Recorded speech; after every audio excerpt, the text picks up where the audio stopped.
There's insulation, there is roof, there's a spacer block and a nail.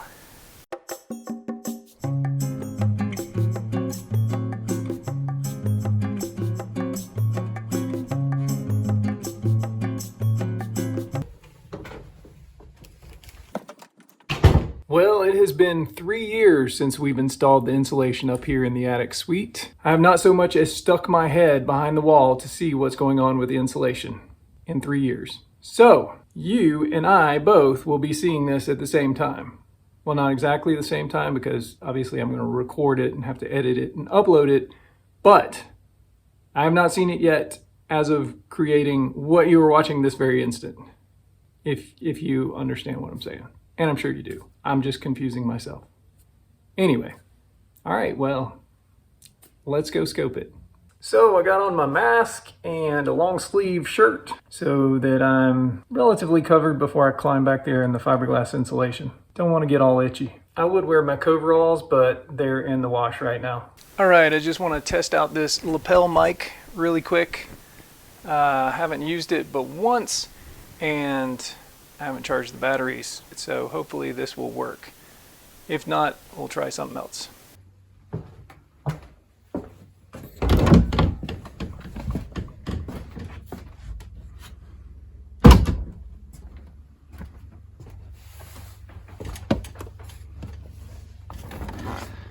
All right, let me stop this and turn on the camera light. So the idea is to go down somewhere in the middle of this section down here to get a good kind of average look at the roof. We might look up a few different joist bays, but most importantly, we'll go down to the middle and kind of see what's going on in the middle there. Here's what it should look like. This is uninsulated 1962, what is that, 1x6 plank roofing, not tongue and groove. And the 2x6 joists, of course.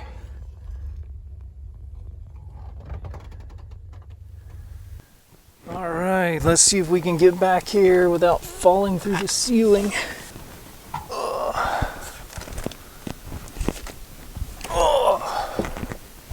Let's get board here.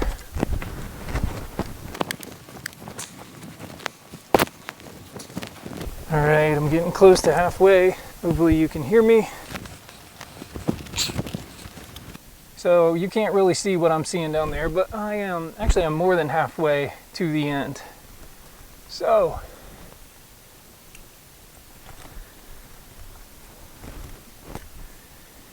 here we go.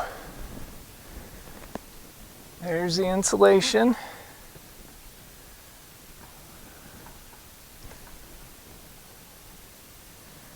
Now let's get up above there.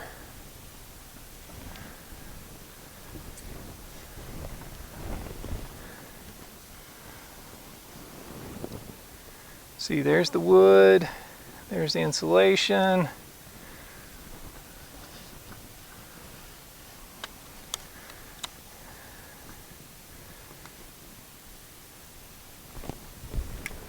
We can adjust the light. I don't know if we need more light or less light. We'll try. There's full light. Back off on the light a little bit there. Back off a little more.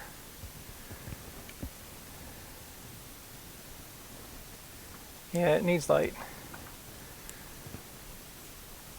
All right. What are we seeing? Everything looks pretty normal to me, I think. All right, that wood. Sorry if these images aren't that clear. The insulation looks dry. The wood looks dry. Still looks light colored. You can see a nail right there. Roofing nails coming through. That wood still looks good. Let's look over here at there's one of our spacer blocks. This is a much better view here. Spacer block, and what does that look like up there? That wood still looks good. I don't see any mold, I don't see any mildew. Go, let's max out this pipe here.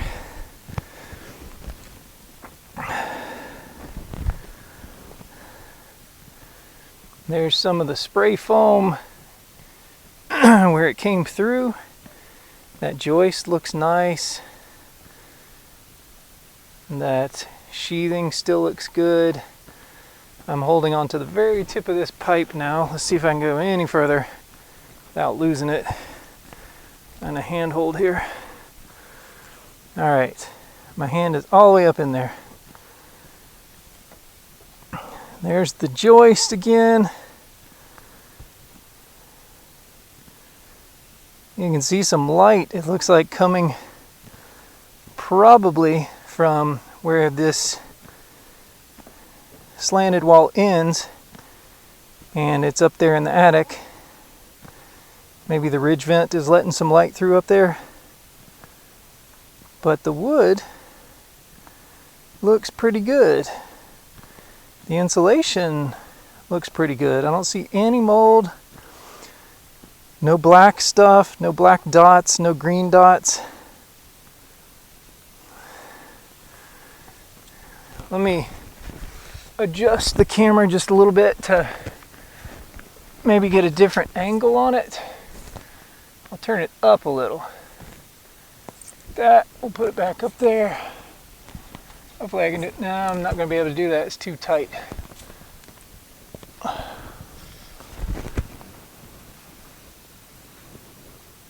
Uh-oh, what am I seeing now?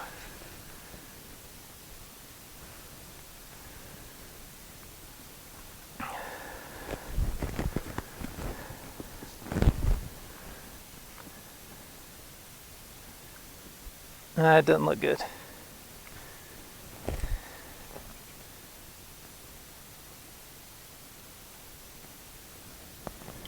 Guess I gotta give it a chance to focus. Oh, there we go. There's a knot. Knot in the wood. So I'm looking almost straight up at it. So this is the sheathing. Look at that sap. You can see the sap sparkling in the wood through there.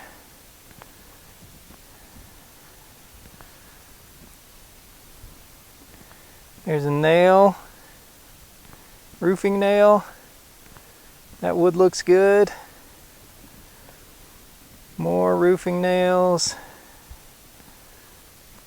I don't see any black, I don't see any mildew.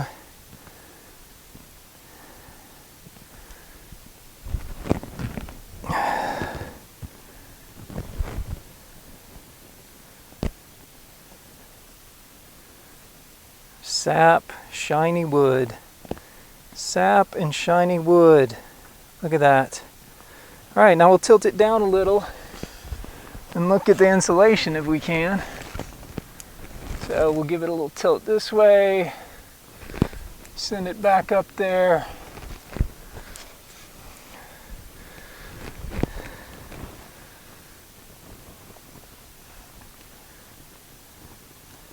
The insulation's just coming back kind of reflective. All that fiberglass or whatever, little bits of foam. It's tough to see. I'm sorry about that, but that's what it looks like. Let's try another rafter bay. I think I earlier said joist bay. I meant rafter bay. Let's see. Since we're past the halfway point, we'll come back just a little bit here. Well, let's just go next door. Ugh. I really hope this is recording. So many times I've tried to do things with this thing and realized it's not recording.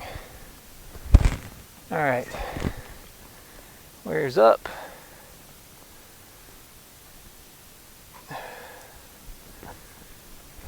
That. Okay, that is up. So going up in this one.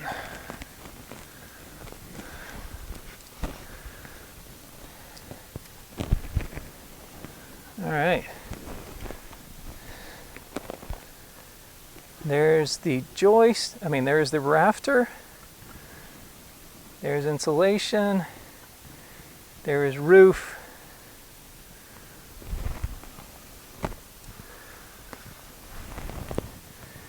There's a spacer block and a nail. I'm coming to the end of the pipe here. All right, everybody. More sap, more shiny new looking wood 3 years later. It does not look like there have been any detrimental issues so far. We'll stick it up another one really quick. Come on over another bay. Whack my head. All right.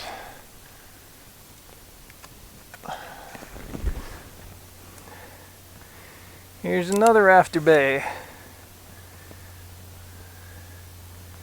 Looks good. The wood looks good. No mold, no mildew.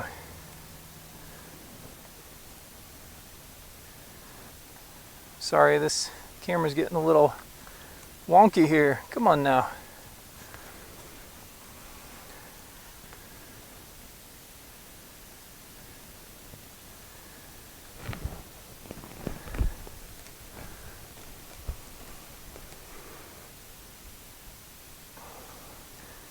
No mold, no mildew. Looks like a little bit of cobwebs in there. Maybe that's the problem. This one's got some cobwebs in it. We'll move it over a little bit.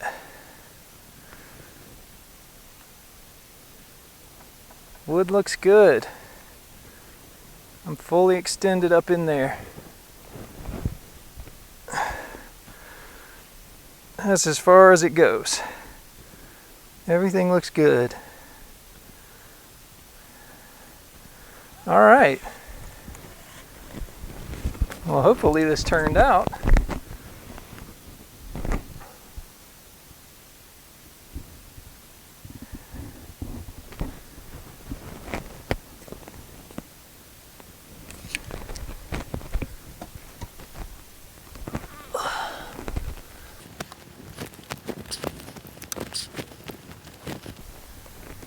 Oh, I don't know what that was.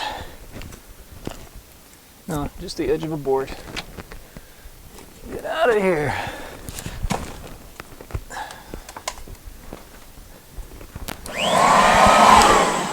Oops. Grab the handle of the vacuum. Sorry, I'm a little out of breath crawling through there. I just got out. So I don't know what y'all thought, but I thought the evidence was pretty conclusive.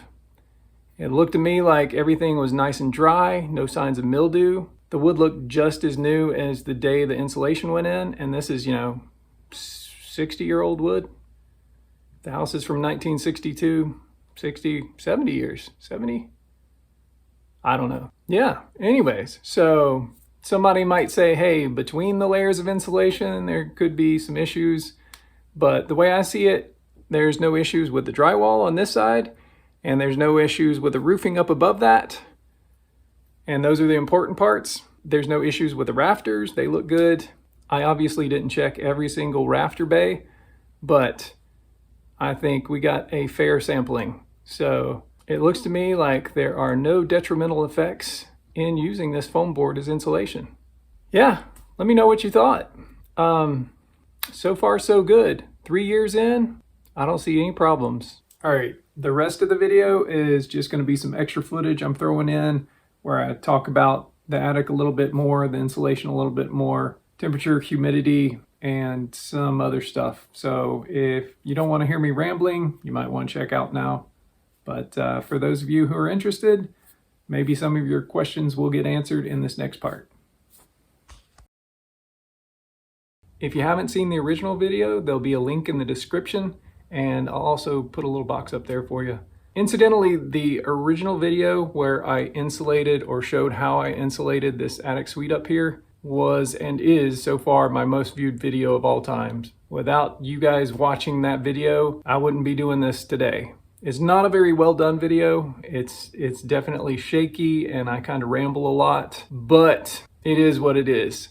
And thank you all who watched it. So we used 3 layers of 2-inch fiber-faced foam board. If you haven't seen that video, again, in the description. I bought it at ABC Building Supply or ABC Roofing Supply here in Greenville, South Carolina. I don't know where you can get it, but it is I can't remember what the product's called, but I'll put a link to the product in the description. I don't think it'll have the current price. I guess the price goes up and down, especially with the way building supplies are nowadays. But regarding the temperatures up here, they've been great.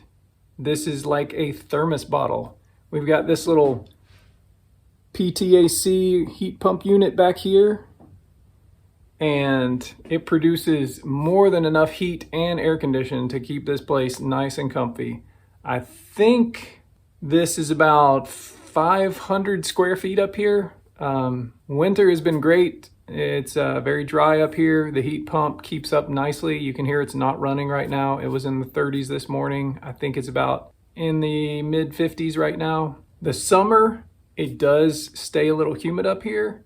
All the drywall and everything's really well caulked and sealed and painted up here, except for where the attic joins, and it's really gappy over there. And all the heat and moisture from the rest of the house kind of migrate up here. So in the summer, it does get a little bit humid. And so we run a dehumidifier for about 2.5, 3 months of the year. But other than that, no problems whatsoever. It stays really cool in the summer, really warm in the winter. It stays exactly where we want it to be. And the air conditioner / heat pump is not running now. It hasn't run in the 20 minutes that I've been up here. So it is very well insulated. Some of you might be curious about sound. Obviously it's less sound than before it had insulation at all, but you can still, if you listen carefully, there's a plane going by right now. Now, are we hearing this out this window here, or is it through the roof? It does actually sound like most of the noise is coming through the window. And then over here, we have the attic area, and you can see the gaps around the door. We did have something stuffed under the door to keep the humidity and bugs and stuff from coming in and out, because there's actually lots of gaps in there to the outside, and that's not conditioned, and it's open to the ridge vent in there and the soffit vents and all that. That is just completely unconditioned space open to the outside. Maybe you have some theories why we have a humidity problem in the summer. Is it because of the attic space over there? Or is it because the rest of it's well sealed? Is it because all the moisture from downstairs migrates up here? Is it because of the PTAC? I have heard PTACs don't tend to take out a lot of humidity. We got some friends who have kids that have just gone to college. 2 of their kids have mold and mildew problems in their room where they're running a PTAC. Oh, and if you didn't get to see the bifold door episode, link to it right here and in the description. And it is still standing. It has been a year. This has been occupied the entire time. And that is the bathroom right there. So it gets used multiple times a day, and it is still holding up and still looks pretty good. If you have any more questions, they might actually be answered if you go to my channel and look at the playlist, the attic suite or something like that. There are several more videos about the attic suite where I go into a big question, how we did the drywall, the bathroom door, how we joisted the bathroom to have plumbing within a 2x6 joist space, how we made box beams that help support the floor joists, just all sorts of stuff in there. So before you ask a bunch of questions in the comments, which I will try to answer anyway, check that out and see if there's something in there that might answer your question more thoroughly than, say, my reply in the comments. There you go. As always, thanks for watching. Let me know anything you think in the comment. Let me know any improvements you'd make. Let me know if you're doing your house the same way or a different way, and I hope to see you in the next one.